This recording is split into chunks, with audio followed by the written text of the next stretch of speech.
my friends and Hey, what's going on? We are all over the place. We're all here. We're all over the place. Welcome to episode number 1 of Grappling with the Grooves. Number 1. I'm your lead singer, King Ralph.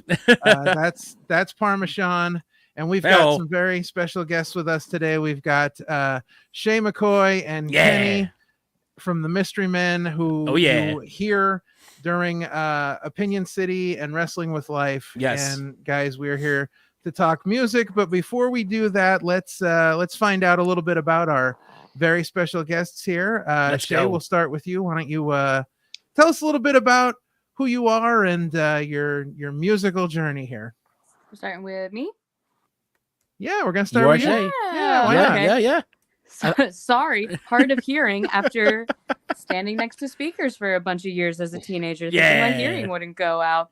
I'm Shea McCoy, Pro Wrestling's Red Flag. But before I was involved in wrestling, I worked in music for a couple of years and decided after the advent of the pandemic that anytime I wasn't wrestling, I was going to start going to shows again. So I also have a TikTok called where I'm at Lana Del Shea, and I talk about wrestling stuff and also just chronicle all of my show going. And that's what I do. It's a lot of fun. Hell yeah. Nice. All right, let's send it over to our other special guest today, Kenny from the Mystery Men. Tell us a little bit about yourself, sir. Well, thank you guys for having me. Of course. Let's see, started playing drums a very, very long time ago. Always into music. Always did a bunch of it through school. Jazz band, percussion ensemble, pit orchestra, all that kind of stuff. Nice. And then, of course, got together with the friends and did the garage rock band for a long time, and then did other bands, played bars and, clubs and stuff like that around like the Jersey Shore area. And then always loved wrestling and decided to combine that one day with a little art project I called the Mystery Men, where I took dudes who had no idea about anything pro wrestling and threw hoods at them and said, here's what we're gonna do. And it was a lot of fun. We had a good time. Sometimes I'll still get together with my friends and pull it off once in a while, but like I say, it's not really a band, it's an art project.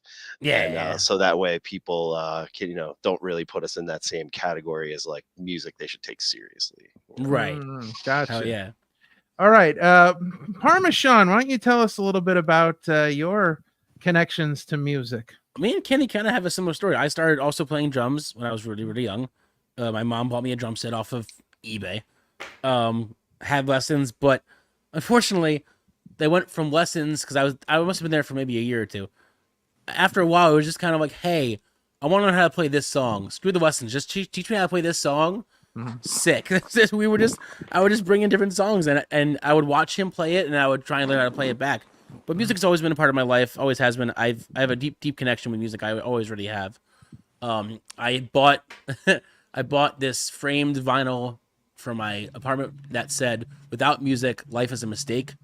And that really hit home with me because I really feel like that's kind of true, because music can convey any emotion and it could help you get through any emotion, just the same as, in my opinion, wrestling can get you through any emotion as well. And that's where I think the music and wrestling link up together for me, because they can both convey emotions that I want to feel at a certain point when I want to feel it. Yeah. So having worked in both industries now too, I can tell you they are so incredibly similar. Touring and working wrestling shows, not very different at all. Still gotta set up merch, still gotta break everything down at the end of the night. It's the medium is really the artistic medium is basically the only thing that's different. Like instead of getting up there with your friends to, play a bunch of songs, you're getting out there with your friends to have a wrestle. Punch him in the face. Punch him in the face, throwing a wrist lock, break some knuckles, and also break the rules, all that good stuff. And I had said it right before we got on the air, but I was also a big themer. Before they really took a hold of and putting out different volumes of wrestling themes, they didn't have that. So me and a bunch of buddies would rip the themes off of the game, so we had it, and we would save all of the unreleased theme songs that we could not get, and we would collect them. And that was like my introduction into like the wrestling side of music, because I would collect all the themes. Because before now, Jim Johnston was the GOAT and will always be the GOAT of theme songs. Nobody will ever, I think, match his theme song with ever again. They've gotten close, but Jim Johnston's the GOAT. So I would want every theme song that he ever made, because they were all so good. And they all made the wrestler. Like, he knew how to match the theme with whoever wrestler that wanted to match the theme with. It's a vibe. It's just catching the vibe. It's the broken glass. It's the car squeal. It's the guitar screech. You know, it's all of that kind of stuff. So you know, you have the signature, you have the build. It gets to the theme. You know, goes along for a little bit, and then by the time you get to the ring, it sort of peaks. You know, I mean, it's wild. And I mean, nowadays it's like people don't even know what's going on. It's like, I don't know. You guys think people don't know how to watch wrestling anymore sometimes? Where it's just like, it's the lights and it's the entrance, and like they don't know what's actually going on, but they got to be like really told. And I'm talking like really told what's going on to like react, you know? I don't know. Maybe mainstream stuff more than indie stuff, obviously. Probably. Yeah. Well, I think gotta get fed cues once in a while. Yeah, like real bad. Like real bad. I think that the wrestling world is probably one of the best places to use as an example where you know, music hits a little differently, because we talk about how music conveys emotions and can convey, you know, specific moments and times, but professional wrestling themes, they kind of burr their way into your brain almost, where, you know, you remember very vivid, specific things when you hear that theme. Like it's different for every person, but, you know, like old school wrestling fans, you hear the Ultimate Warrior's theme, you hear Hulk Hogan's theme, you hear Demolition's theme, you remember, you know, the Royal Rumble where Demolition came out 1 and 2. Like, you just have specific moments that connect themselves because of that music. Right. Dude, can I tell you too, it is so hard to pick a theme once like you're given that, because when I was still in Chikara, I was just coming out to Dasher's theme, which was cool and it made sense. But I never really got my own theme. I was like showed things that people were working on. Right. And the closest that I ever got, I was shown a little example of what my singles theme would be. It sounded like AJ Lee's theme. Oh, really? When I first heard it, right? And that's where I was kind of like, really? You're like, I don't know if I want that. No, and that's no disrespect to AJ either, but I was just like, even AJ is like, you think I picked that theme? Right. Like, Right. All right. What about you, Ralph? Let's not leave you out. Where is your introduction into the world of music? So I come from a very musical family. My mother's a great singer. My father was a singer as well, but also played piano. And interesting note, he was basically the piano man in college. That's what he did for money in college. He played in a piano bar where, you know, sing us the song goodnight. He's got, you know, sick. He's got like thousands of songs memorized, and people just come in and put money in the jar and say, "I want to hear this," and he plays. But hell yeah, right on. Like the best thing to be able to. So growing up, it was be like, remember to do like that's super cool talent to have. So a lot of music growing up. I got into music early in my life. I play lots of instruments. I play drums, baritone sax, play keyboard. I play a little banjo, a little ukulele. You know, I'm constantly trying to learn new instruments. I want to tackle the accordion. That's the big one, but that's, you know, that's like a super hard instrument to learn. So I'm, you know, taking my time on that journey. But I just growing up in a very musical family. I spent, you know, 20 years in a church choir singing tenor. So, you know, just a lot of different musical varieties, which brings me to my next question. I'm very interested to hear this. Let's start with you, Kenny. Let's talk a little bit about, how would you describe your musical tastes? Oh man, I'm all over the place. Outside of basically country and slow jam R&B, which has its time and place. Right. But sure. I got a super aversion to country music. I don't know why it is. I don't know. It's just I can't relate to it. I can't Same. relate to it. I don't understand to it. Same. I grew up on the beach. Like Mhm. we like, I grew up like fishing or camping or like Yep. traveling with my family and stuff. Like I went to places where like the buffalo roam and stuff, and that's Mhm. definitely not where I grew up. And like I don't understand how it just took over the consciousness of anybody. Everywhere you go, you just hear country music, and I'm like, Yeah. what is this? Like, how'd this happen? Yeah. So, but I'm all over the place. I mean, I love jazz, I love hip hop, I love reggae, I love metal, I love I have a couple of guilty pleasures like the Insane Clown Posse 2, Whoop Whoop, my ninjas forever. So I mean, I'm like I say, I'm all over the place. I mean, as like I say, as country as I get is probably the Grateful Dead, and that's about it. Right. Right. Which doesn't really count, I don't think. But No. Right. but yeah, I mean, I Maybe. saw, just for example, I've seen, I think I saw three different American reggae shows this year. Oh, Three nice. different tours of American reggae That's bands cool. That's cool. of different varying qualities. Some are really good and do it right, and some of them do it wrong.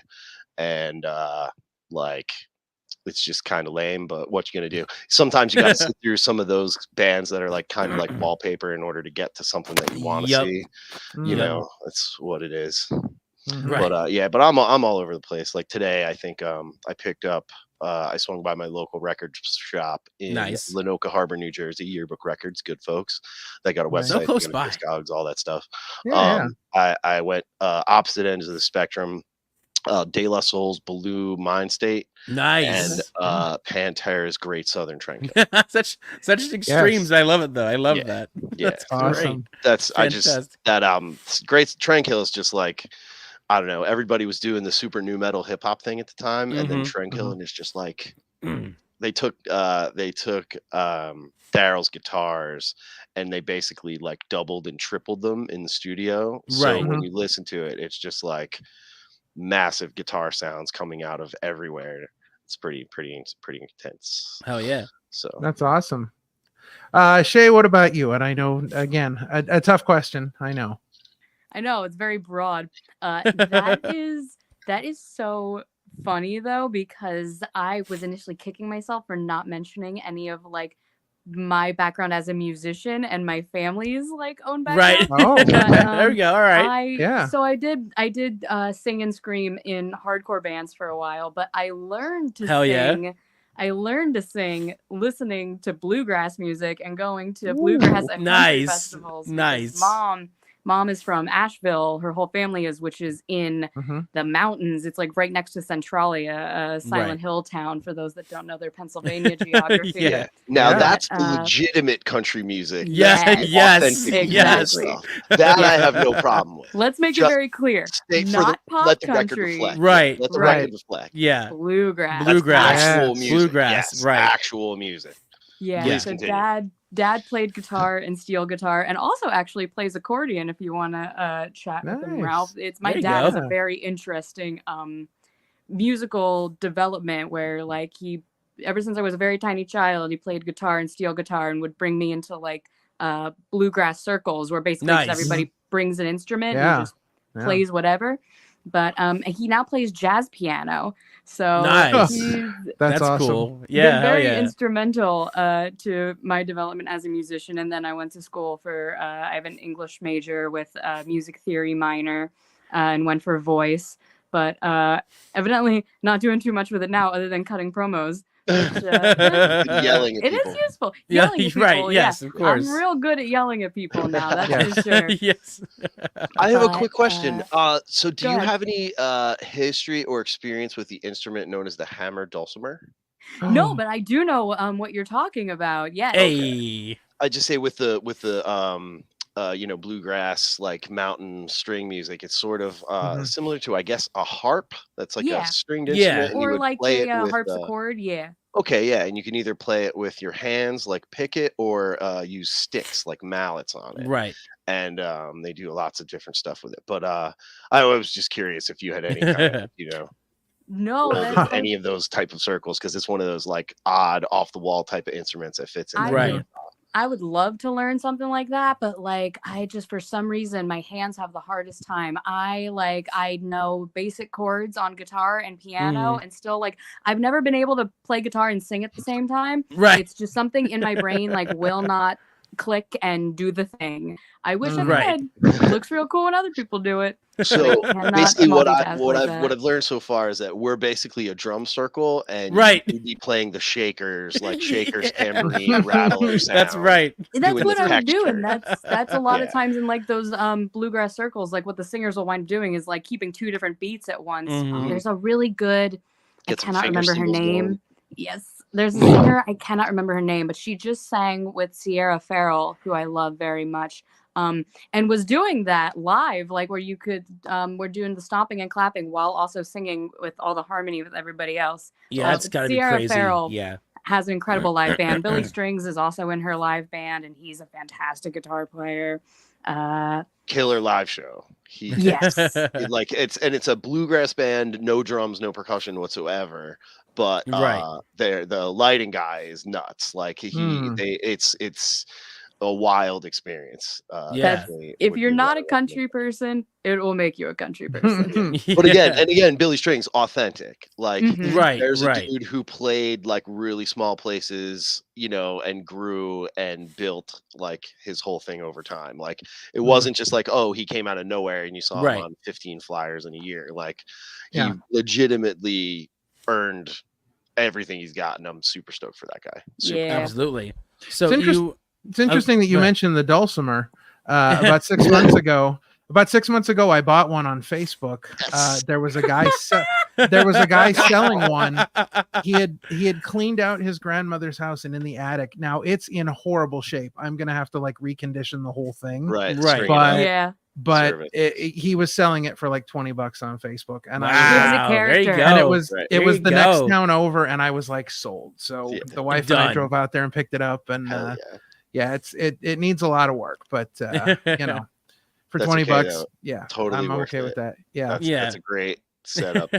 Once it's like fully restored, that's a great Yeah. addition to the arsenal for sure. I'm super excited for that. Right. one. Yeah.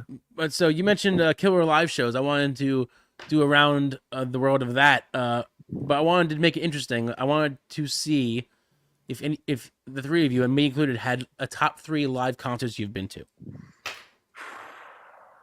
Okay, let's see. Interesting. Let's see. Concerts I've been to. Let's see. We're gonna stay on the list, and I can't really rank these. It doesn't have to be in 1, order if 2, you want 1, to be, but I just 3. figured because we can go on and on about live shows, but let's keep it to Sure. 3. It doesn't have to be top, but let's go 3. I will say 2003 at the Gathering of the Vibes, I got to see James Ooh. Brown. Nice. One of the headliners. I mean, he was definitely had like a 19-piece band, and it was like an intro to the guy who did an intro, who did another intro. Right. And then Yeah. James Brown came out like 25 minutes into the set, did like 2 Mhm. songs, and then went back. Somebody else did some songs. He played a keyboard that like totally wasn't plugged in at all. But I mean, Nice. to see the spectacle that was a live James Brown show, and that was Oh yeah. a couple years Yeah. before he passed. That's pretty wild. I've seen a bunch of Killer Fish shows. Nice. I've seen some awful Fish shows. Depends on the day. Right. I'm just saying, I'll be honest. Some shows were magic and some shows were brutal. I've been doing a lot of cardio over the past couple years, and really getting into listening to a band called the Disco Biscuits that I've liked a lot. Oh, I love them. Oh, I love yes. So Yes. I just saw them in Atlantic City a couple So months good. ago. That's awesome. And it was That's awesome. probably one of the best shows I've ever seen them play. And it's like 22 years into me seeing them as a band.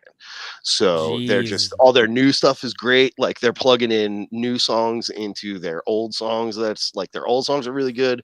They're plugging in new songs into the old songs, which are great. So like it's just really cool, like seeing a band or following a band for a long time and then watching them evolve into like, wow, these guys, like, this is what happens when you play music together for 25 years and like they get really good at it, Yep. So those are a Right. couple, at least off the top of my head, recent ones. So Awesome. with the exception of the James Brown one, Right. circumstances, Yeah. but Shay? The What about you? very first one that comes to mind anytime people ask me about best live shows that I've been to. One of my very first jobs in music was street teaming for 30 Seconds to Mars. Oh. So I wound up working their tour for the album This Is War, which turned out to be the record breaker for the longest touring cycle for a single album. Wow. Go figure on your first tour. Well, don't get too excited. Lady Gaga broke it almost immediately after. Right. Because of course she did. But for show number 412, which was like the record breaker where they got presented the Guinness plaque, it was held at St. Patrick's Cathedral in New York, which the most incredible sounding show I think I've ever heard. I would love to go to a show at St. Patrick's Cathedral again. But the vibe there was just incredible. I've never heard like a show sound so good. Immaculate vibes. The closest comparison like to incredible sounding venue that I've been to is the Met Opera House in Philly. Where I saw 9 Inch Nails there for my birthday. Nice. Incredible. Yeah. And you want to know who's opening? 100 Gex. Which like, wow. All right. No good. I think Trent Reznor's just at a phase of like, I'm going to troll the audience. So see what they're willing to sit through. Which like 100 Gex was not bad. They're great. But like it was very funny. Like some of the old heads looking around like, what in the world is he? What's going on here? The Met's a beautiful room. I just saw Krungbin there a couple months ago, and that was beautiful. Lovely evening and great sounding room, classic restored theater acoustics, proper, sounds nice. I saw there. That you saw. Oh, I was gonna say you saw a bunch of Sleep Token shows recently. I was at. I had pretty much my own box for the Sleep Token show too.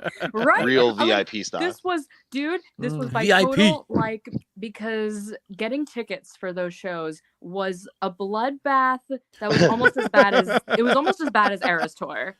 And so jeez. Oh, wow. It was that bad. So when that map came up of like, get your tickets now, I clicked the closest thing to the stage and was just like, I'll take that. I get there day of and I'm like asking an usher, I'm like, where am I going? Because normally I do GA for the Met. Yeah. And he's like walking me down closer and closer. And you're like, oh my God. I was like, well, this is the happiest accident of my life. Right. And then it sounded incredible. It was right by the speaker. And the bass was really turned up for some reason. But other than that. Right. Yeah, incredible spot. They have this huge light show now, which like I could see perfectly from where I was at. Beautiful. We'll go to the Met a million times over. Would see Sleep Token a million times over. Right.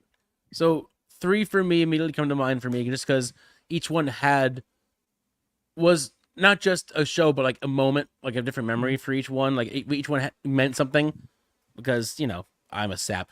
The first one that comes to mind is Kiss. I got to see Kiss when they came back in 2009 for their Walmart only exclusive album. I'll never forget. It was, they made sure you could only get it at Walmart. Nowhere else. Why? Walmart. They must have struck a deal with Walmart where the evil corporation where they made a new album, but they could only sell it at Walmart's. I don't know. That's true. There's an evil corporation involved, and then there's also Walmart involved. But so I was able to go with all 3 brothers, and we got to see at the PNC Bank, not PNC Bank. PNC. What the hell is what's the is it the PNC Bank Art Center in Homedale? Yes. Yes. Kenny, thank you. Yeah. Yeah. We saw it there. The Garden State Art Center. Yeah. Now it's PNC. We had lawn seats, but the way the Kiss show worked is that the intro was on the big screen because the whole intro was that they're walking in their giant boots to the stage. And the way that the stage was set up is that they were all playing from the top and there was flames and it came down to the bottom. It was just such an amazing. Their whole show is all about the set pieces and their gear, and I just love that they were still just fully into all of it. And that coolest part for me was that show for me meant so much because they were selling flash drives at the beginning of the concert. I just figured I'd buy one. It was like $30 and it was a cool little Kiss flash drive. It was like a little custom made one. But then they announced after the show that flash drive now contains the full album mixed and mastered for you to listen to. So I have the full, Oh, I have the full live show U2 shit right mixed there. and mastered on my iPod that I went to. I'm like, that's wild. I didn't think that would happen, but here we are. This is freaking cool. I spent $30 on a flash drive that just captured a moment that I can always have. Speaking of moments, number 2 that comes to mind for me was 2012. We got to see Bruce Springsteen live. My mom had wanted to see Bruce so bad, and we got tickets. Me, my sister, brother-in-law, and her. And then, of course, who gets sick before the concert? My mom. So we all went without her. It rained, so there was a rain delay. Yeah, it was a rain delay. It rained. It was. I believe it was at MetLife. It was a rain delay, but it was also on his birthday. So he had already said, and it was already announced in an article that he had already prepaid the late fine. He was like, "I'm staying late. It's my birthday. Here's the fine. We're going all night." And we were there till almost 2 a.m. because he said, "F it. It's my birthday. I paid the fine. Let's go. Like we're doing this show." Till 2. That fine is like a car. Everybody. Yeah. For him, that fine's like probably a car payment. A car. Yeah, like a car. You want to buy a new car, or do you want to like play music for another 90 minutes in this? Well, big room? that was the best part. Was it's no big deal, but I'm just letting you know. Right. Yeah, he's got that in his couch. Yeah, he just normal people. To normal people, right, to what normal he people. paid that night to play an extra couple hours is literally the cost of a new car. Right, but that was so cool because around midnight they actually wrote out this huge guitar cake. We all sang him happy birthday, the whole Adorable. crowd. It was just the coolest moment like to have, and I felt a little bit bad because my mom couldn't be there, but like it was such a cool moment to have either way. I remember coming home and she was like, "God damn it." I'm like, "I'm sorry. I wish you weren't sick, but I'm sorry." That is the most baller move ever, to be like, "Yeah, I know I'm going late. I already paid the fine." Yeah, I already paid the fine. Really? Like we're just Like, we're just doing it. We're that's doing on the thing. list of like Bruce was ready. He was prepared for like yes. For reference, I went to the festival that A Day to Remember used to run in like 2013, and they went until like the 11 o'clock curfew, and the lights turned on like near the end of it. It still cut off A Day to Remember set, but it was just like, okay, show's over, everybody leave. Everybody out. Guess we're done. And then the last one is so hard to come by because there's so many good ones I went to, but only because it happened at my college, and the fact that my college was able to get them for my college at the time, to me was nuts. Was Third Eye Blind. I got to see Third Eye Blind at my college for one of the spring concert series, and it was actually really good, and I really enjoyed it. Not to say that they're not a bad band, but I was just worried about the acoustics in a college like setup, and it really was not as bad as I thought it was going to be. Well, they're talented musicians. I mean, they wouldn't be professionals absolutely playing music if they weren't at least somewhat good. But I get them confused with lots of other bands that came out at the same time. I can. That's fair. Yeah, the '90s. Many of the bands kind of sounded the same. I will always be deeply jealous that I don't remember what year it was, but one year when my brother was in college and they got Mac Miller for homecoming. Oh, yeah. Deep jealousy. Deep jealousy. Deep jealousy. Rest in peace, Mac. I bet that show was awesome. I can imagine. Well, the year before I even got into that college, before freshman year, they had OAR. I was like, oh, I goes OAR. The classic college festival band. I could have missed, but they didn't want to get the Roots, so they got OAR. Right. Yeah, right. So I ended up seeing Third Eye Blind the one year, and then me and my friend got to see B.O.B. the next year, which I was surprised that was even allowed. But So in reference to college shows, when I was in college, I saw Adam Sandler in concert. Nice. And then That's really awesome. yes, before this was before he was doing movies, when he was still like, early SNL days. Only doing music. Wow, that's a flex. He was touring. Yeah. So I got a funny one too when you're done, Ralph. Did he play the Hanukkah song? He did. Yeah.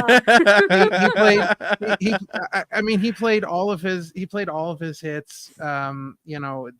There are certain songs that are kind of known to him, people back in the day, of course, before the movie stuff. But and then the other person, now I picked that concert over this one. The other concert we had that year was Fiona Apple.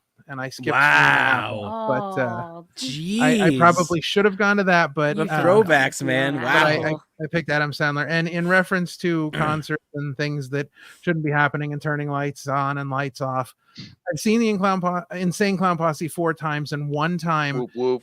Two Live Crew opened for Family. them. And Two Live Crew was on the stage, and the venue shut the lights off and said, "We will not turn the lights back on until you leave the stage." oh my god. Serious. It was serious insanity. business. That's a Serious story business. for off the air, but It's not family, yo. Wow. no, it's not No. family friendly. But if I was picking 3 concerts, I would highlight 3 concerts that I have seen at Penn's Peak in Jim Thorpe, Pennsylvania. I only live about 10 minutes from there now, so There you go. It's a great venue because it's like a giant log cabin. Right. And then you go inside Right. and it's all wood paneled inside, everything. It's just it's a vibe. But I I have love a good wood panel venue. the vibes. yeah, The it's so vibes. cool. Union Transfer in Philly. Yeah. Oh, it's got yeah, similar yes, podcast yes. style, Yes. and I saw a Yeah. great Slightly Stupid show at that Jim Thorpe log Nice. cabin. Nice. Yeah, yeah. I've seen Twisted Sister. I saw on their reunion tour, Nice. and let me tell you, that was a band that had Yeah. they had no business being as good as they were, and their guitar player was the spitting image of Gold Dust. I'm not even kidding. The spitting image of Gold. You I would I not. bet he was inspired. Right. You'd He have was to, definitely you'd have inspired. to, like, That was do his the double inspiration. take. Yeah. So that was a great show. I also saw Alice Cooper there. And Nice. if you've never seen an Alice Cooper show, Alice Cooper is, if you want to talk about stage presence and just putting on a theatrical presentation, it's all about that. You know, he always does this thing at the end of his shows where you know, the band is playing and it's all this crazy music, and he usually does something with his daughter who comes out on stage. And the year that I saw them, he came out and he was in a straitjacket and she was dressed as Uma Thurman from Kill Bill, and she had a sword and she ran him through right on stage. Like, I don't know. Hell yeah. Like it's and he comes out with the snake and everything. It's a good time.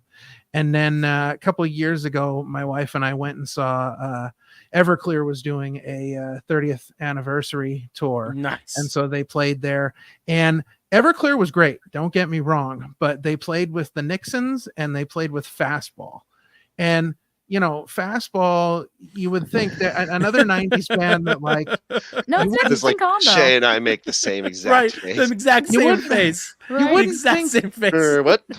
listen, you wouldn't think that Fastball was any more than like their 2 hits, but listen to their stuff. Fastball was amazing. I was like, it was kind of like I want to call it like a really cool kind of yacht rock vibe to them. Like, it Yacht was, rock. I don't know. They were really Not good. what And I then expected. they the lead singer from Fastball came out and sang with Everclear at the end, and it was a cool show. Not what I would have expected either. I was excited to see Fastball because, like, Right. I knew their album with their hits, but yeah, they were really good as well. Speaking of shows not to expect, this one just popped in my head fresh, just because, and it's one of those things where the memory came so vividly out of nowhere. Me and my brother Aaron, I feel like he forced me to go out there because I don't know if I willingly went to this show, but I went and saw Kid Rock, but a version of Leonard Skinner opened for Kid Rock. I say a version because it was not saw them. fake It was Leonard like Skinner? A cover it was, band? it was like whoever was left in the family, but playing Leonard Skinner. yeah. So it was Yeah. that version of Leonard Skinner that opened for Okay. Kid Rock. The unofficial Skinner. Yeah, the unofficial Yeah. Leonard Skinner played for Kid Rock, and I'm like, Yeah. this is a show that I'm going to. This happened. Now I would say I had fun. It wasn't a bad show. I was just confused why Leonard Skinner opened for Kid Rock. That was it. That was my only confusion. I was just like, okay, this should be maybe the other way around. I don't know. What size venue was that in? Oh, I don't even remember. Or It like- must have been like it had to have either been PNC Bank Art Center or somewhere else because it was definitely close by. Oh, it was a bigger like a But bigger- yeah, it was bigger yeah. venue. And you mentioned weird openers. I will say I did. I interned at 95.9 The Rat in Jersey. You would know, Guilty. Kenny. Guilty. Yeah, I No, interned there. I did the same and was a promo guy there too as well. Word, for yes. a So little I interned there when they're trying to intern for college. The credits didn't count. Still was fun. But so we did Rat Fest that year, and Rat Fest was cool. But me and my buddy got to do a gig, and we saw Scorpions. But Cinderella opened for Scorpions, and I was like, I kind of dig Cinderella more than the Scorpions in this concert. And they were the opener, but they were a killer opener. They were such a great opener for the Scorpions. I was just like, I was blown away. I was like, this band is awesome. Like, such a great opener for the Scorpions. Yeah, Scorpions have that like that longevity. Oh yeah, but Cinderella was probably more fun and probably put. Oh, absolutely. They were a blast. Show. They Classic were a blast. Hair metal 80s staple. Yep. Cinderella, Britney Fox, Rat. Yep. Spin the wheel, make a deal. You're gonna land on all of them. You know what I mean? My personal favorite, Poison. Yes. Sure. Poison's good too. Good too. Don't need nothing but a good time. Yeah. So let's stick with opening bands for a moment here, and let's talk about either the craziest or the weirdest opening band you've seen, because there can be some interesting opening bands out there. Go ahead. I was just thinking about the other day, jazz band from New Orleans, Galactic, in 2003 had a very young up-and-coming rapper by the name of Talib Kweli. Oh, okay, all right. Which was like, nice. What? Nice. Was like, who's this dude? And like, that was really great. A few years later, similar band, same band, Galactic, they made an album called From the Corner to the Block that featured lots of different rappers on it. And they had a group from Portland, Oregon come out called the Lifesavers. And I had like never heard of them before, but saw them live and were like, whoa, these guys are incredible. And then I looked up, they have 2 albums. The one that I liked the most was it's a concept album called The Legend of Gutterfly. Oh, cool. I want to say it's like mid 2000s ish, like 2006, 7 ish, but it'd be brand new if you looked it up and listened to it now. You'd be like, whoa, this is great. So that was pretty cool. Let's see. I saw the bassist from Rage Against the Machine had a weird punk band called Whack Rat or something. Okay. And they opened for, I want to say like Audio Slave or something. Oh wow, okay. At like one of those big shed things. I remember seeing a band, jam band Lotus, from the Philly area. I saw them and Brothers Past at the North Star Bar, rest in peace, in Philly in 2002. And then like saw those, like they're probably the band I saw in a small place and then got like massive, like got like pretty big. So that'd be a good one. Who's a band you guys have seen in like a small place that like got huge? I this is sound weird, but I on an accidental rock festival, I went and saw Dance Gavin Dance live a few months ago. I say accidental because I thought I was going to be buying a ticket for Dance Gavin Dance. Oh no! I bought a ticket for Swanfest? I bought tickets for Swanfest, which I didn't realize until day of. I was like, so that weekend they were playing one day in Jersey, one day in PA. Me and Adam, me and brother were trying to figure out what day we want to go. I was like, can we do Saturday, Sunday? He was going to do Sunday. I was like, all right, it's afternoon show, easy peasy, cool. 1:00, done. We get there and I ordered the tickets and he goes, Adam texts me, he goes, do you understand what you just got us? I'm like, tickets to Dance Gavin Dance? He goes, no. You got tickets to 10 bands, not just one. I was like, oh, okay, cool. Wow. So one of those 10 bands, I will say, the band was, I believe, called Sin. They're, I don't even know how to describe them. We didn't necessarily enjoy them, no offense, but they were like a Japanese hair metal reggae rock band. Make that make sense in your head. I'm intrigued. That's what I thought too. And then I started playing and I'm like, none of these make sense. None of the transitions make sense. What is this? What is happening to my ear holes right now? That was a really weird band that I had to discover during my accidental Swanfest excursion. And this was like recently? This was like a few months ago, at least, maybe more. It was this year. It was recent because I got asked if I was going to that, and I didn't realize it was. It was this year. Yeah, but what other bands were on that? Oh, there was I would have to get the Crackle Stream on it and look it up real quick. But yeah, there were so many bands but that one for me stood out because it was like such a weird mishmash of styles that doesn't sound like it would work, and it didn't work. So all right, so I found the list. We have Dance Gavin Dance, Seosin, Periphery, Set It Off, Sim, not Sin, Sim, S-I-M. Periphery. I know dudes who love that band. Rain City Drive, Stolus, Within Destruction, Body Thief, and Dwellings were the bands that played. But the one that stood out for me because of the amalgamation of thoughts put into one was Sim. Sick. Because Cool. I just couldn't comprehend how many genres I was hearing in my ear holes at one time. Yeah. Shay, what do you got? That sounds like something Dance Gavin Dance would pick to open for them. Right. The craziest scenario of seeing an opener that wound up blowing up that I can think of is I followed the band State Champs from when they were very tiny. Okay. That's cool. Nice. Pop punk. And I remember it was at Warped Tour 2015 that they were still small enough to where Derek, their singer, was running the merch tent. Gotcha. And I was chatting with Derek, and he's like, "Yeah, we're really worried because like we're on at 8:20, and like our stage is literally like on the path in and out of the festival. We're worried like nobody's gonna stop and watch us." Right. And I was like, I don't think you guys should worry about that. Like, we're definitely gonna stop and see you. And like, it's the Finer Things was about to drop, so that it wound up being one of my favorite sets of the day. Nice. They were so good. And then I went and saw them at the First Unitarian Church with 5 other pop punk acts. I remember We Are the In Crowd was the headliner, and William Beckett from the Academy was doing a solo set on that.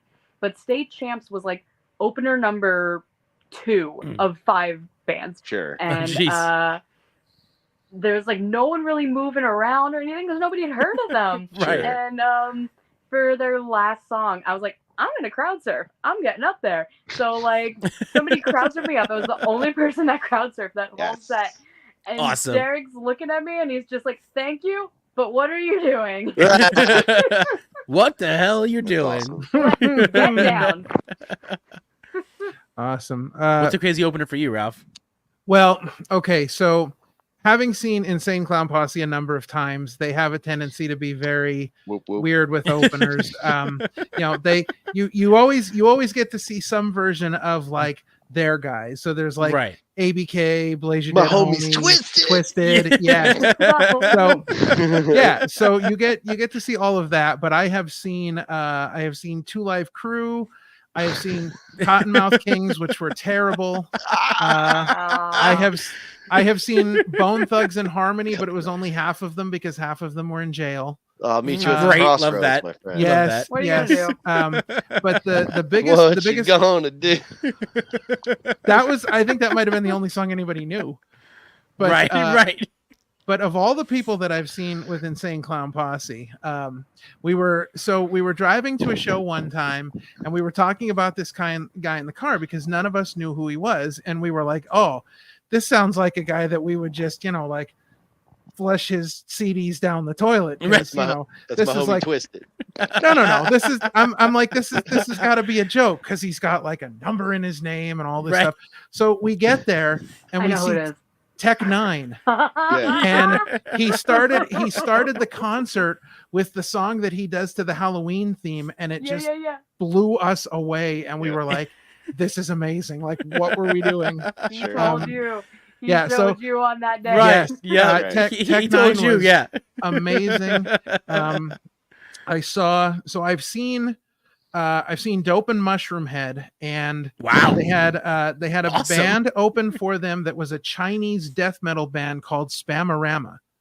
I'm writing that down. They spoke listen, you look them up, you're gonna have trouble finding them because there's not a lot of information out there about them, but they don't speak any English whatsoever, and Dope brought them up on stage during the final set to try and sing with them. Trying to teach them like the English words to say. It was hilarious. Sounds hilarious. I saw Dope and Static X when Static X was doing like an anniversary tour, dude. And they had a band that opened up for them called Raven Black. They are like sounds familiar. They are like a goth metal band. The lead singer is this little girl that comes out dressed up like she's like a doll from like a horror movie. Good. But she comes out and she's so tiny and unassuming, and she'll sing a little bit, and then she'll open up her mouth and just unleash the gates of hell. Like she screams. It was amazing. It was so good. I feel like I've seen video of that. Yeah, if you look, the Raven Black is like very like mid-level popular. Like a lot of people will know about them. As you're describing it, I remember seeing a video of like what looks like a little girl in like a whitish dress, like almost like that old like poltergeist almost. Yeah. And she's just like. You want to talk about screaming through the depths of hell? I saw Fozzy when they played at the Stone Pony.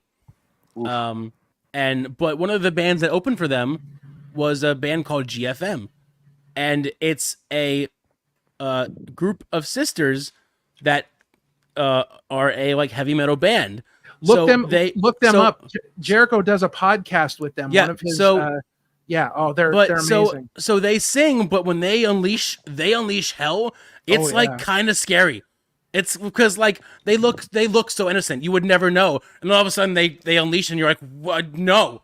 And if I amazing, remember, but like terrifying, also honestly, terrifying. If I remember this, they come from a very Christian background, because I remember listening to the interview with them, and like it was just this crazy interview, listening to these people that, like, you know, again, like he said, you know, like unleashing hell, like screaming, and you know, they're just so amazing. It was just It was, and it's a really good interview with them if you get a chance. It was a mind-blowing opener because, again, I wasn't ready for it, because they all came up and mind you, they're all wearing bright colors. They're wearing the opposite of what you would think is a death metal, heavy metal band. So you're like, okay, this is gonna be a cool opener, and then your ears are like, what the hell just happened?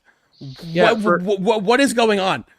For a long time they were doing like cheerleader outfits. That was their thing. Yeah, like they would throw you off, and it worked, because I was like, this is awesome. Whatever this is amazing. Like, yeah. On the theme of weird openers, I'm gonna be going to a couple of the Sleep Token headliners in the UK this November. Okay, nice. I'm gonna be in Glasgow and London, potentially London night 2. I don't know. We'll see. But my tickets are bought. The tickets for the shows are bought. Plane tickets are booked. It's happening. You want to know who's opening for Sleep Token?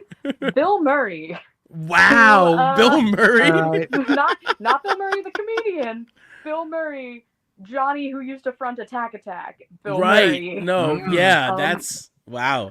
Who is like, if you're not familiar with the stylings of Bill Murray, is very over the top patriotic America, a lot of mowing lawns and cranking hogs, and which makes sense that he'd be over in the UK opening, Absolutely. Exactly, of course. 100%. Dude, as much as I'm excited, like, love seeing Sleep Token again, more excited to see how the crowd reacts to Bill Murray. Exactly, yeah. Sure. That's hilarious. Keeping things in line with concerts, let's go around, and what was your most recent concert, and what was your very first concert? Oh, first is hard because my brain doesn't go back that far. ADHD is a terrible thing. It's a blessing and a curse. Most recent. The only thing I could say is most recent, it was probably the Jericho Cruise, because their Jericho Cruise has so many bands that play, and I can't think of a concert I've been to since then, but there was whoever was there last year, I saw them. So Quarantine, Fozzy, Guardians of the Jukebox. They Crowbot. had. Did you see Crowbot? That was year 1 or 2, but yes, I saw Crowbot. That was so good. I think that was either Triple Whammy or 4-Leaf Clover. I can't remember. So many bands, so many things. This year though, I'm excited, and I was telling Ralph about this off here, because this year they announced Downstate, and I'm like, the wrestling band on the wrestling cruise. The wrestling band. So wrestling band. Yeah. So I'm like, am I gonna be able to hear Cody Rhodes' theme on an AEW cruise ship? Oh, I hope so. Yes. Yes, you And then would. also my second thought was, what if they If they played the were business smart- theme? If they were smart, they'd be doing it. They'd have a karaoke setup where Oh yeah, everybody they just do comes the up whole and goes, set. But "Dabba-dee, right, yeah, skibba-dee, yeah, stabba-dabba-doo, right. bop, Night on dee-dee-dee." And there Cody should be a Road. contest Yeah. for like most creative lyrics. Oh, That dude, would so that'd be down. great. Yeah, Oh, I that'd be got amazing. ideas. Give me the but creative they guy. had last year they had a full female Kiss band called Priss. Amazing, absolutely amazing. Which they were on this year. They're not. But they were surprisingly a really good act, Maybe and it was he can get amazing. Mini Kiss. Oh, but then there was also the Foos Fighters, and when I tell you we had Dave Grohl at home, we had Dave Grohl at home. Oh boy. We do have Dick Roll at home. This band, this guy. So I have to tell you this real quick. He comes out in like a jacket, like normal attire, long hair, has the exact same beard as Dave Grohl, everything. But he comes out first to do like a practice set, and they play one audio slave. So I'm like, okay, audio slave, get that, cool. They stop. He gets off stage, comes back, black shirt, arms tatted, hair over his face. I'm like, he's going full Dave Grohl, bro, full Dave Grohl. Bro. And then he sang, same thing. I'm like, this guy must have trained to be Dave Grohl because he was Dave Grohl at home. Awesome. At home. At home. Our whole joke for the rest of the crew was why have the Foo Fighters when we have Dave Grohl at home? Yeah. We have that's Evidently. Dave Grohl from Meyer. Right, Dave Grohl Awesome. from Meyer. Very cool. All right, let's throw it over to Shea. What do you got? First concert, most recent concert. Most recent, I think it was Knocked Loose. I was at the Knocked Loose headliner with Show Me the Body, Loathe, and Speed. And that was a great fucking time. That was so good. Speed is doing another tour coming up. They're a hardcore band from Sydney, Australia. They Nice. are a great time. I know they're doing a bunch of headliners later this fall. Their lead singer sometimes plays a flute. And it's great. That's awesome. I love Nice. it. Oh, yeah. They're just so happy to be here. Like, you can't help but be happy listening to them. And then Loathe is a band that I'd been wanting to see for so long because they put out an album called I Let It In and It Took Everything. And that was like my 2020 pandemic album. So good. They're supposed to have another album coming out this year that I'm extremely excited for. And then Knock Loose, like, has never had a bad show. I don't think. That's every time I've gone to see them. Survived somehow. The pit is not a joke. People make jokes about their pits being insane, but no, they really are. And then I'm going to see them again this upcoming Saturday with Slipknot. With Edith Surreal. Nice. Wow. Yeah. That's Because pretty sick. Yeah. Slipknot is Edith Surreal's favorite band of all time, so she's always Sick. got to go see them when Love they're it. in town. Love it. I've actually chatted with Edith about Fishbone. Nice. Yeah. Bunch, Hell yeah. Which She has a rules. very eclectic music taste. yeah. Shout out to Edith Surreal. One Shout of out the- to Edith. Yes. for sure. Hello, And then- hello. My first show was the Chicks, formerly known as the Dixie Chicks. when Oh, I was wow. 10 Nice. years Wow. old. Cool. Hell Yeah. yeah. They were touring their album Home, which has Long Time Gone, Traveling Soldier. Their cover of Landslide is on there. Nice. And they were incredible. They were so good. That's I adore the Chicks. Still listen to them. Think that they are a lot more punk than a lot of other punk bands that are out there. Right. I True. look to Natalie Maines a lot, especially because like they've stood on business, and I can't help but respect them for that. And they're incredible musicians. Right. So shout out to the Chicks. Huge Hell fan. yeah. I just thought of a concert. I wouldn't say it's my first, but I would say it's one of the earliest ones I can remember off this brain right here.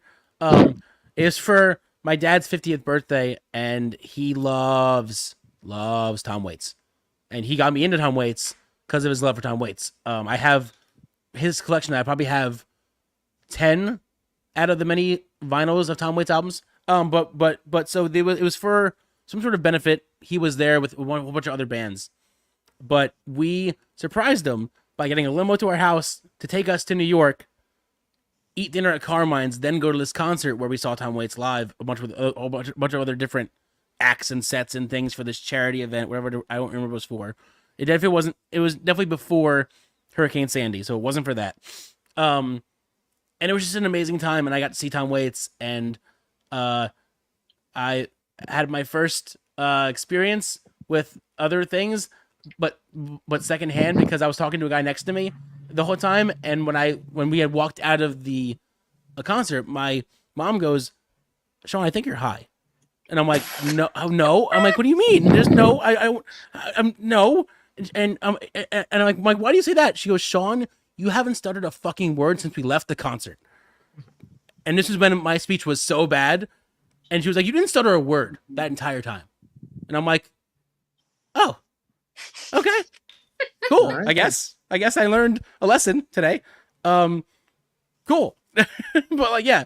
But the reasoning that she guessed was because I was not stuttering a word the entire time I was talking to this stranger next to me the entire concert. Wow. Oh, there you have What a it. night. All right, let's throw it up to Here's Kenny. Most Kenny. recent and first concert. So, most recent, a couple days ago, guilty as charged, White Boy Reggae. I went to go see Pepper and Iration at the Stone Pony Summer Stage, Nice. Asbury Park, B-Town. Bad Yep. weather and a Mm. parking lot with a steel structure means I did not get to see Article Sound System or Denim, which I was very disappointed in. I saw Denim open for Revolution a couple years ago. It was very good. Got a new drummer this year. Dude looked nasty on the internet. Was hoping to see it in person. Had I went to the show in Philadelphia, A-Town, I would have seen the whole show at a real venue with the full lights and the full magic and the full everything, and it would have been great. But instead, I was a loser who decided to go to B-Town, Asbury Park, and get half a show. So anyway, they were really good, and it was because half the show didn't happen. Iration played with Energy, which is the first time I've ever seen them play with Energy in like the 10 times I've seen them. And all the times I have seen them is because they've been on a bill that I like with other bands that I like way more than them. They've officially passed Incubus as like the band I've seen the most times and never wanted to see them once. You know what I mean? We all have one of those bands. So 1998, Birch Hill, rest in peace, Old Bridge, New Jersey. After Ozfest, it was Head PE, Ooh, Snot with Lynn Strait, wow. Incubus touring for Science, and Wow. Soulfly touring for their first album. Holy crap. So like, yeah, that was pretty intense. Pretty intense. I Pretty remember intense. Of a not time. liking Head PE all that much, kind of like being like whatever. And then me and my friends were in a separate room looking at a screen for when Snot came on. And when they came on, I told my friends, I said, "Yo, I gotta go inside and see this." I was like, "This is intense," and that was great. I still listen. I bought that record on vinyl a little while ago. Nice. Great. So anyway, first concert that would be the Harmonica Man, John Popper, and Blues Oh, Traveler wow. in Wow. Awesome. Princeton, New Jersey. It was a hometown show Hell for yeah. that band. That's In awesome. 1994, they played the McCarter Theater. They played 2 nights. I saw the second night, and this was about 6 months before it all happened for them, because I was a big fan of them, and I bought their third album, Save Your Soul, when it was new, and I was looking forward to the new album when it came out, and I was like, I heard that first song and I was like, yeah, okay, it's a good song, whatever. And then I heard a couple other tunes. I was like, oh, these songs are really good. And then I heard that other song that you can't not hear anywhere else. And I was like, yeah, I don't like this one at all. And I was like, whoa, that one's the hit? I don't get it. So, but yeah, McCarter Theater in Princeton, great place to see a show.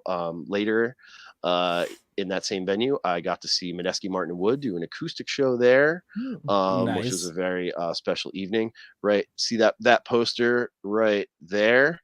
Yeah. Yes. You can kind of see that is Medeski Martin Wood as pro wrestlers jumping off a turnbuckle, and the tour dates are right underneath it. It's very cool and signed by the band from their 2011 tour. It's very cool. Oh, They all have very like tassels good, on, like Macho Man or whatever. It's very funny.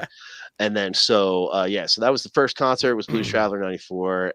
Last concert was Pepper and Iration at Stone Pony. And then coming up next on Sunday, I'm gonna go see King Yellow Man at the House of Independence, classic reggae, roots reggae, zunga zunga zunga yang. It's gonna be good. And then I got 3 days of Lettuce in September. Lettuce. Day in Red Bank and 2 days in Philly. My heart is going to be so full. Those guys are such ballers, and it's such a good dance party. And me and my special lady gonna have a good time. So hell yeah, nice. it's gonna be a good time. Hell yeah.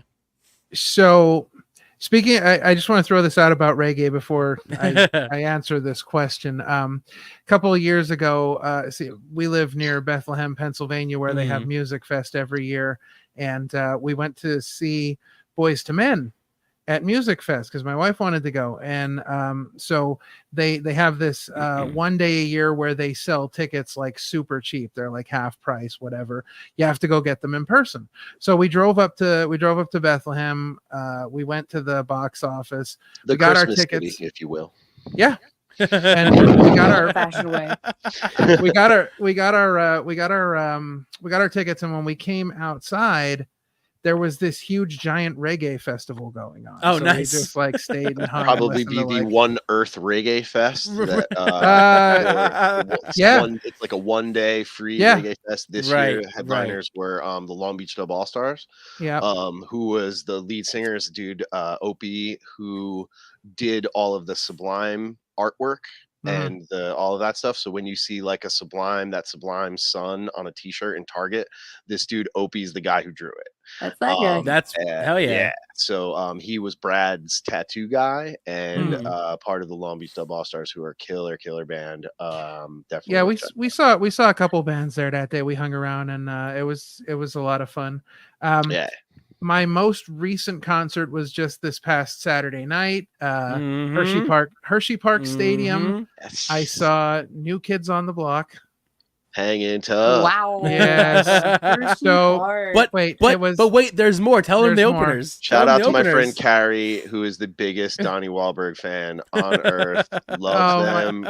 Wants to go on the cruise. Goes to see him every year. She's like, I don't care. I'm going. I don't care if my friends are going. I don't care. I love me some Donnie Wahlberg. I'm going to see Donnie. Yeah. My wife is a big fan of Johnny. She has a New Kids on the Block pillowcase. Like she's a fan. But adorable.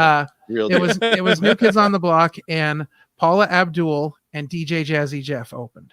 Jazzy Jeff is awesome. Jazzy Jeff Talk about is a throwback. insane. Jazzy Jeff is so shout good. out Philly Zone, Jazzy Jeff. I want him and Will Smith to do like just tour. Just do show. Just do an hour. Do 45 minutes. Do 45 minutes. Do a half hour of the hits. It would be so good. I think Will Smith's trying to get back into rapping because he posted a video recently of him like in the booth like doing some stuff. So I don't know if he's trying to get back into the game.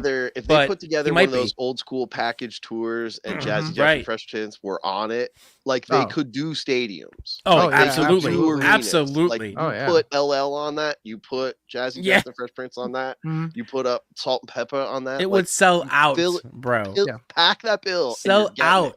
It's happened. Sorry, Ralph. Didn't mean to take over. No. I absolutely agree because he was amazing. And then he came out later. They had like these stairs that were like video stairs, and it had an elevator in the center. And he came out later with his whole DJ set and DJ'd with New Kids on the Block for a while. It was cool. Sick. We got my wife won tickets from a radio station.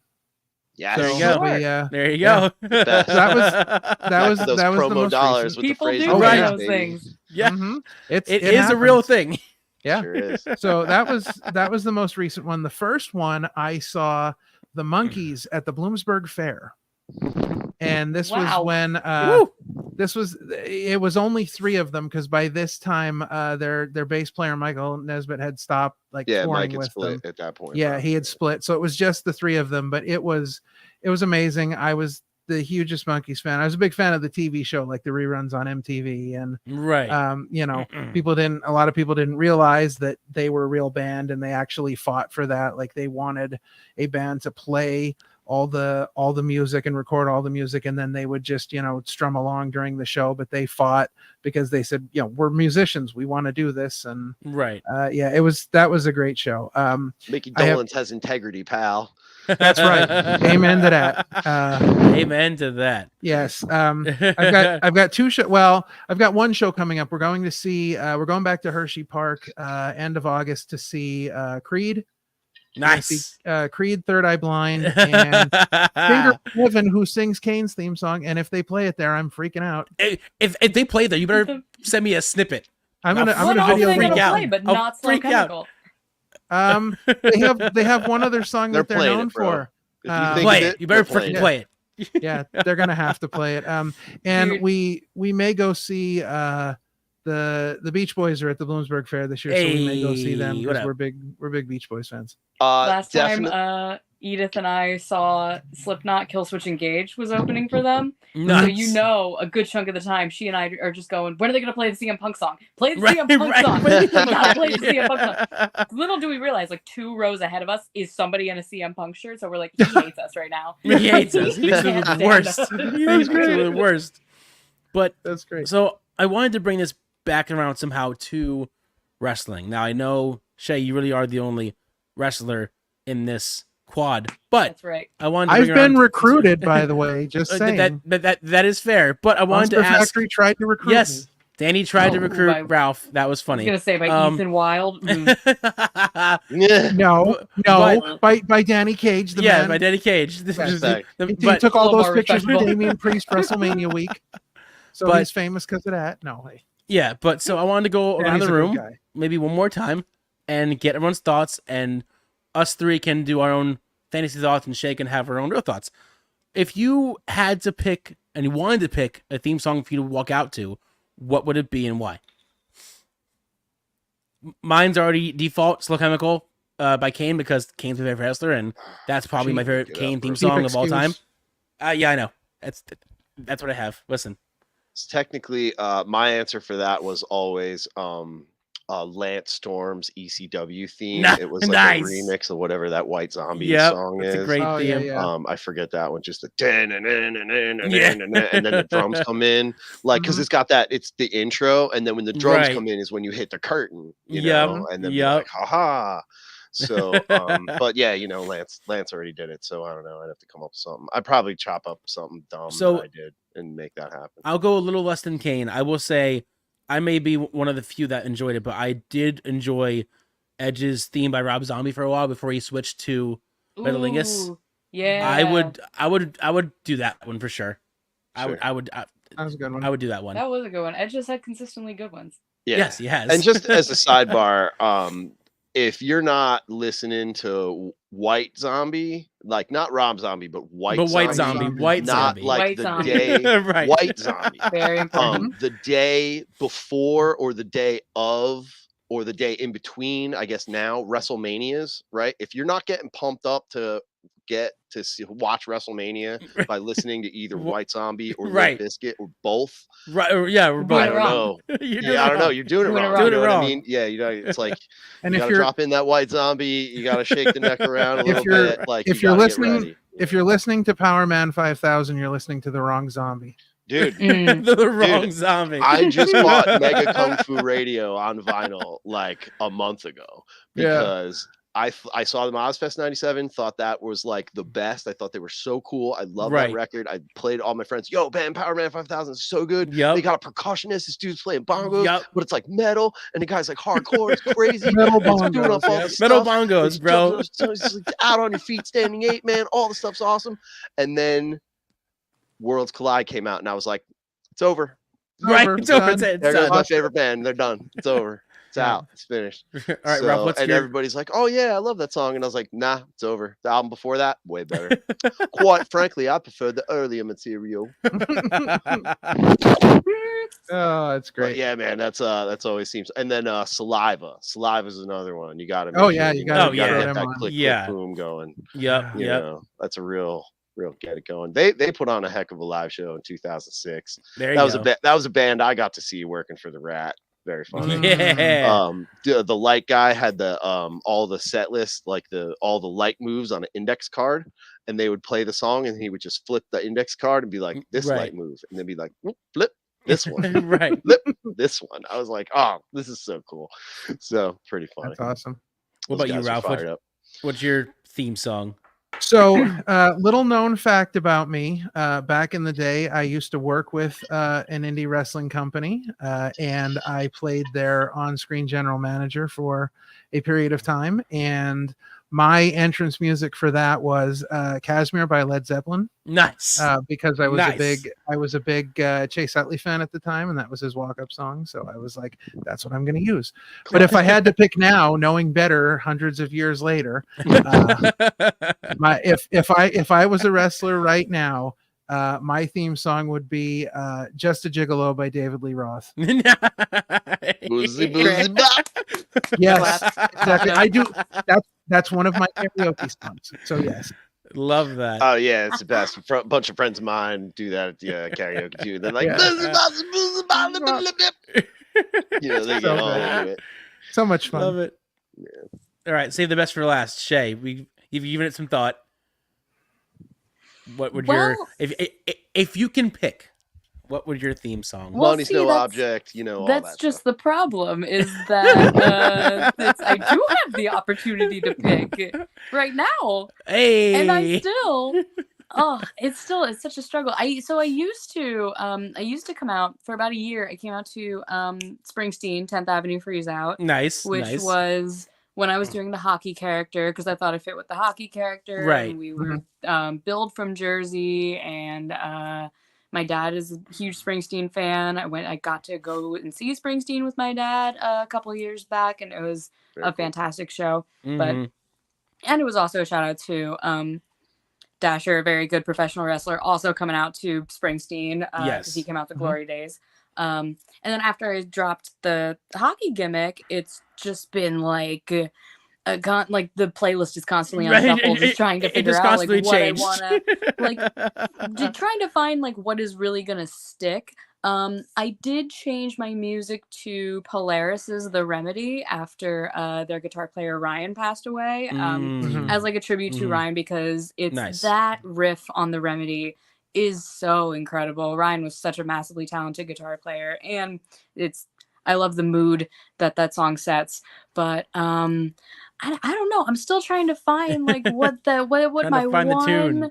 I'm trying to find that tune. I did see somebody suggested Nirvana "Come As You Are" as an entrance song, and I thought, oh wow, I've never thought of that as an entrance song, but that could really that's a different kind of mood. Right, Steve Tony Khan will pay for that one. Right. Now, if you're gonna, how about it? If you're gonna use a Polaris song, you should use "Hey Sandy" from Adventures of Pete and Pete. Oh, wow, that's an idea. Good one. That's a good one. You're on that's something. A good one. The guys at High Tension probably would love that. Oh, probably would love that. Yeah. They would be very cool. Or the guys at Pizza Party. The guys at Pizza Party would love that too. Right. Very cool. Good stuff. All right. Was it a Pizza Party show or a Super Crazy show where you teamed up with Big Calix and somebody else, and then did like Batista's entrance with the big like explosions? That was Invictus. That was in there you go. Invictus in the Super Crazy Wolf. The Wolf. Yes, it was in the Super Crazy building. Yeah, it was me. It was me, Calix, and Max Zero. That's right. Nice. Right. And then like everybody did the Batista firework explosion pyro. You got it. Oh, dude. Amazing. So it was amazing. My favorite match I've seen so far. That me and Ralph saw because we were just in awe because we went through our first Rocket Kick Depression show. I've always wanted to go to one, and so was Ralph, but there was one near me in Jersey. I was like, let's go, only because of the one match I saw on the card. And it made me laugh for two reasons. One, every team was the opposite. It was a trios match. They were opposite, and two, all three of them had been on our podcast, so we're like, this is weird, funny, and hilarious. So you had Danger. Oh God, I want to butcher the names. I was in the match. Help me out. Help me out. Let's talk I was in it. It was me, Abby Jane, and Razorhawk versus Danger Hawk. Wait, rephrase. Weber. Stone Cold Razor Hawkston. Stone Cold Razor Hawkston. That's right. Because he wanted to act like he came up with that idea on the spot, but he'd definitely been planning this out in advance because he had the shorts and the vest and everything. Right, Abby Jane, and Stone Cold Razor Hawkston against Danger Hawk, Weber Hatfield, and Pancakes. Yeah, that was just and Danger great. Hawk was The Rock. Yes. And that was also great because you guys all had your own entrances, and one was a Shield, and I don't remember what the other one was, but they were both like Well, the other one they came out to the Disturbed version of Austin. So, yes, and it was wonderful and it was amazing. And I just love that you were as out there and you're like, I don't know what to do, but yeah, like you were. We were just along for the ride. And don't forget about Pancakes hitting the spear and doing. The that was Reigns. amazing. Doing the the Reigns. Oh my god. Yeah, dude. He is the tribal chief that I acknowledge. That was just such a perfect. That was such a perfect and amazingly fun match, and it was just so well put together, and the entrances were awesome, and it was just such a cool, different thing to watch. And even after the show, me and Ralph were both like, this was just such an amazing show overall. I would definitely go to a Dropkick Convention show in a heartbeat after how fun that show was. And all four of us were there. And all the money goes to a good cause too. Yeah, and all four of us were there because so was Kenny. Kenny was there. Dropkick Depression, totally tremendous company. Everybody should go see every time. Yes. Wrestlers Lab up in North Jersey. Mm-hmm. The match Shea and Weber had with the Batiri recently. That was a lot of fun. Chef's kiss, 5 stars. That was the first indie wrestling show that I brought my current girlfriend to, and she was like, "Oh, I get it." And she literally connected with you, Shea, more than anyone else in the show. She was like, oh, I love this girl. She's unhinged. Like, this is great. Like, she just, at one point, you had, because obviously Weber and Shea are the Wrestlers Lab Tag Team Champions, the Campeones de Parejas, if you will. Yes. I don't know, TM, whatever. But so anyway, at one point, Shea just looks over near my girlfriend Michelle and a couple other people and just goes, "This belt's going nowhere." and she was like, "Wow, damn, she's for real. She's doing it." I was like, "Yeah, she's no joke. No joke. She's doing it." So, and it was great. And then at one point, you pulled off your shoe and beat up somebody, or no, at the Dropkick show. That was the Dropkick show. Yes, that was pull up your shoe, beat up somebody, and then just yelled, "Rest in peace, Chuck Taylor." And I was like, perfect. The best. Yeah. Keep fighting a good fight at all. Because so Chuck had beat the shit out of Pancakes at a training session with you. So good. The best. The best. Oh, the best. Boy. All right. So I got a question here, and I think this will be a good way to kind of wrap things up here musically. So it's a 2-part question, just like most of mine are, oddly enough. But what is one band that you have not seen in concert yet that you would really like to see? And what is one band that you really enjoy that you want people to check out? Ooh. Mm. Ooh. Mm. Does it have to stick specifically to band? Why do you want somebody to check out like a yodeler or what? No. Not to check out, but people that I've wanted to see live that I never will get to now, but I wish I did. Well, that's fine. Yeah, I was kind of thinking along those lines. Because I have that too. Because I have one that immediately comes to mind that I would, man, if I could see them live just once and it'll never happen again, I would. Is it the West Texas Rednecks? No, it's the Beastie Boys. Oh yeah. Man. I was such a huge Beastie Boys back in the day. I listened to other albums and never got a chance. If I could have saw them live, I have. So something that really cool that they did before everything went to crap. I think this was 2004, but they made a DVD concert. But what they did was they sent out 50 or 60 hand cams to fans going to the concert. 50 cams in their fan club. And the handy cams were the cameras. So they edited all of these 50 cams together to make one live show, what I have. Mm-hmm. And it's amazing. It's incredible. It's a fantastic way of looking at a concert from the fans' point of view rather than just the cam's point of view. It's really cool to see that different perspective. But I still wish I could have saw them actually live because they just look like so much fun on their shows. 99 Intergalactic Tour, Continental Airlines Arena. They had Tribe Called Quest open, and then they played in the round.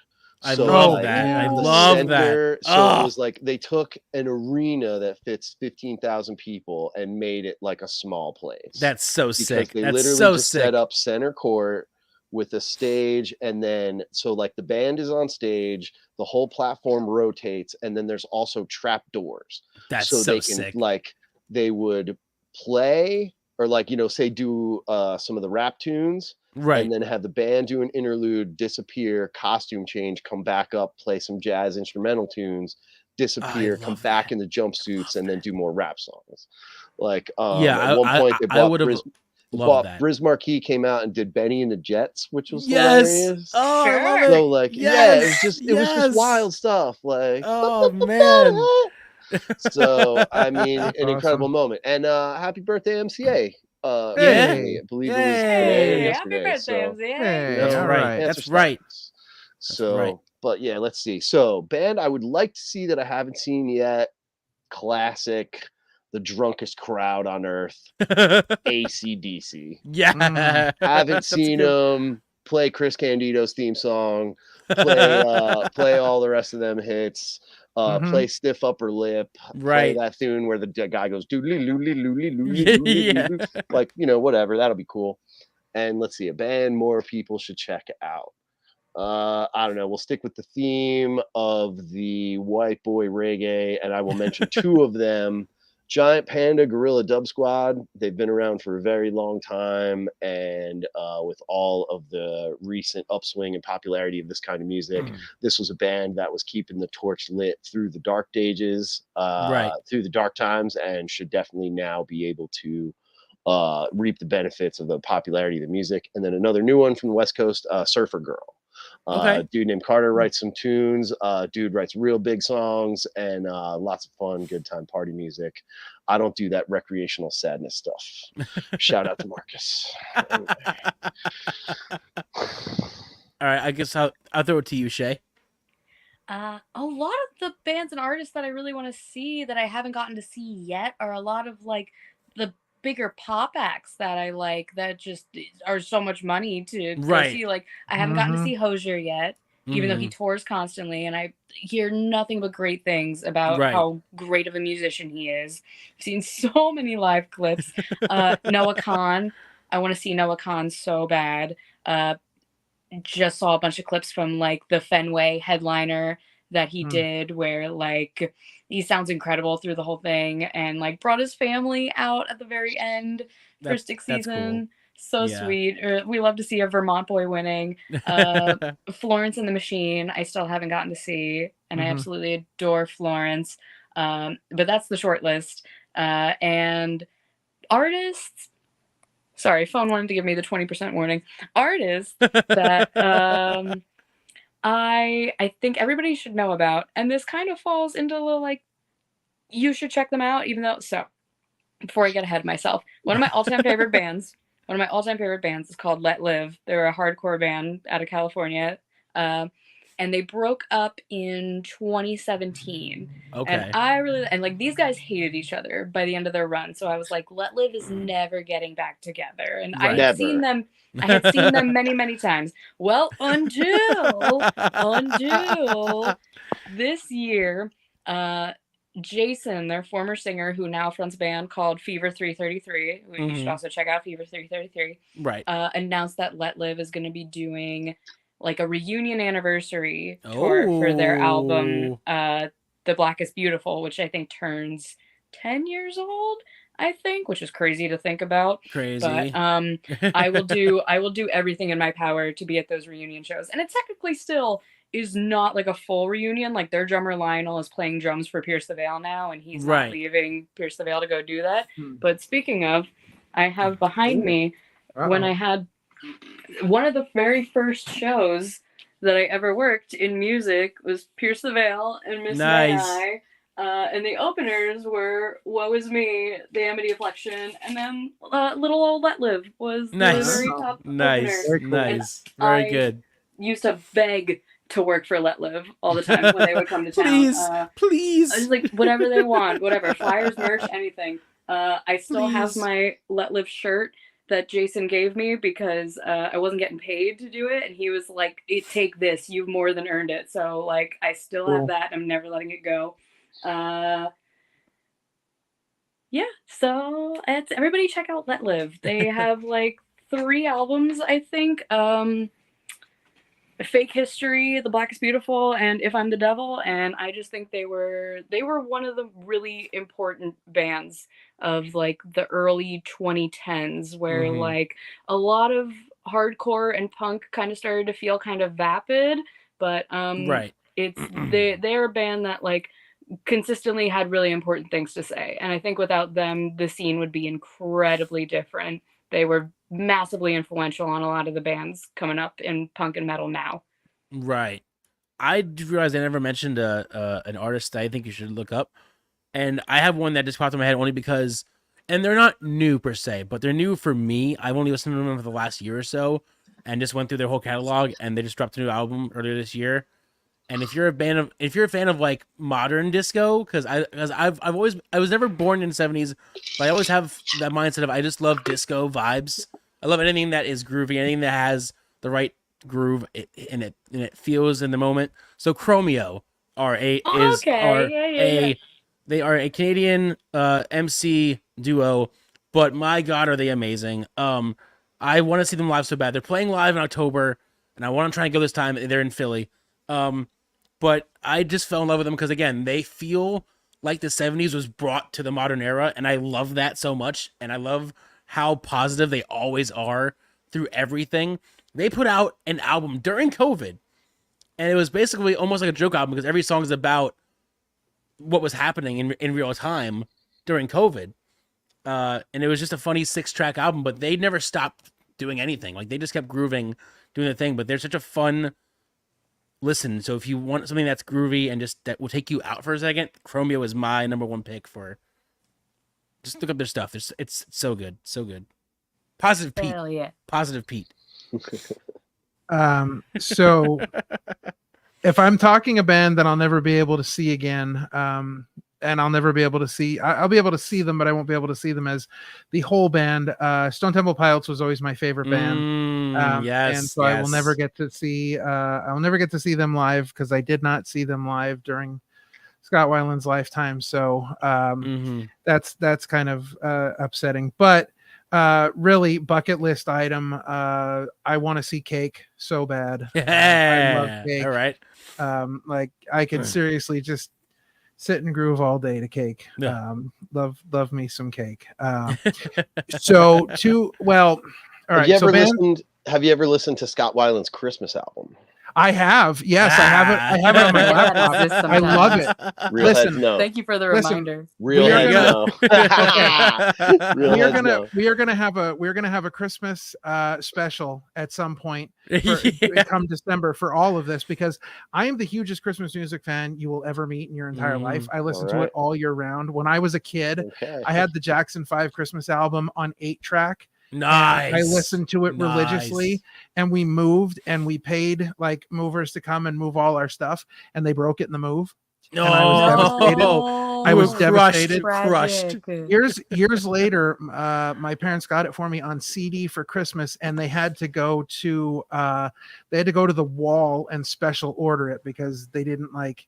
This was, the advent of CDs, and so but they managed to get it for me on CD. But I was devastated, but I'm a huge Christmas music fan, so we'll get to Christmas music eventually. But Scott Weiland. Oh, Christmas there it is. There it is. Really special. There it is. Man, you can't talk Christmas without that. When we do, I should play this. I had a fun little find on Record Store Day at this was at Hot Fidelity in Westchester, which is a great little independent record store, where I found this wonderful little Springsteen image where it's War on one side and Merry Christmas Baby on the other. Nice. Yes, Love that. That's awesome. That's awesome. Well, for $5. You two are officially invited to the Christmas Music Spectacular. Oh yeah. Let's go.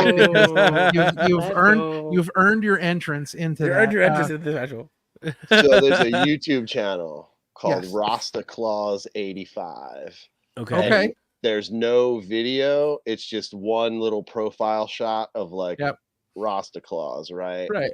And on this YouTube channel, there are literally 500 reggae Christmas songs. Nice. Oh my Most god. of them are just like Jeez. classic reggae rhythms that you've already heard. Like, oh yeah, this is Three Little Birds, except he's singing about Christmas trees and Right. presents and like Adorable. eating food with family and stuff.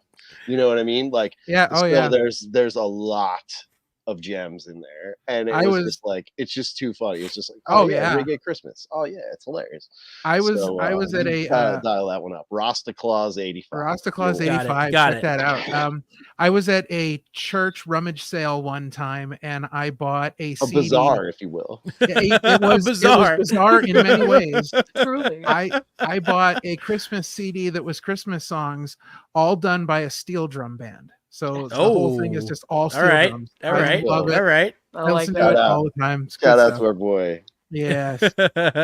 So I bet the homie Wheeler Yuta would like that one. For sure. Right. Yeah. Play that for him. Classically trained. yes.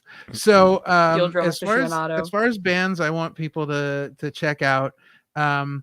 I've got three real quick. One is if you have not heard Richard Cheese and Lounge Against Oh, the come on. Machine, Come you on. need to go. Hasn't? Who has you listened to need to- Richard you need to Cheese? go- Come you on. need to go- Internet age. Look, yes, but people forget about him. So go That's back They and listen shouldn't. again. They shouldn't. No. They shan't. They They shan't. Never forgot forget. about Dre. Yes. Come on, man. Right. So two other bands. One is a Harrisburg, Pennsylvania band called The Very Fine Gentlemen. They are very a fine. funk, jazz, rock group. They play pretty much the Pennsylvania kind. They're kind of like the East Coast scene. They're very good. I went to high school with the tenor sax player, but Nice. they're very good. There you go. And then check out a band called Into the Spin. They are a 80s, 90s, and 2000s cover band. A friend of mine, I went to high school with the trumpet player, but the drummer is Jeremy Hummel, the original drummer from Breaking Ben. Oh When wow. he left Breaking Wow. Ben. Wow. Yeah. When All he right. left Breaking Ben, he started teaching drums, and then he started like a cover band. And Sure. they All just right. they play all over the place, and they're pretty good. They're a lot of fun. So there you have it. All right. Well, this has been an exciting first episode of Grappling with the Yes. Grooves. I feel like we've hit pretty much the entire musical range without talking about country too much, which I Yes, enjoy thank because God. I don't like country at all Yeah, either. same. I'm not a big My country- wife is We'll obsessed convert with you it. yet. Has its place. You'll The learn. good stuff. No, listen. Shay listens to the good stuff. No, Right, right, Let right, the the good record stuff. reflect. We're And gonna I get can- Ralph started on Tyler Childers and Sierra Oh, Farrell, boy. and he'll like it. All There you right. I will think about it. I'll say that much. I'm not Okay. I bought a cowboy hat because we went to the rodeo, so I own a cowboy Yeah. hat, like a real Yeah. cowboy hat. Yeah. You're off to a So, start. Starting somewhere, but yeah, this has been a great first episode. Yes. Enjoyed having you guys on. Thanks for joining us today. Of course, as Thanks for I having mentioned, us. Absolutely. You're invited to the Christmas Spectacular. You've both proved your Christmas worth. Christmas As far as special. music goes, yes. Have the Christmas So, spirit. of course, you guys are welcome here anytime. Of course. This is going to be a monthly thing on the channel now, so anytime you guys want to talk music, you're always welcome here. Yes. All But that. yeah, make sure you follow both of our special guests here today, Shea McCoy and Kenny. We've got their information has been running on the bottom of the screen the whole time. Check Kenny out on his socials. Go see Yes. him when he's out playing somewhere because dude's Yes. always playing. I love it. Make sure you go see Shea. Go You see Shay cannot wrestle. listen. Yes. You cannot see it. Well, Put that the hurting too, on somebody. you cannot see a more amazing time at a wrestling show than going to see Shea McCoy. So That's right. definitely go check that Makes out. my heart happy. Yeah, check that out when you can. For Shea McCoy, for Kenny from the Mystery Men, for Parma Sean, this has been your lead singer, King Ralph. And ladies and gentlemen, with that, it is time to exit stage left. The show is over. Good.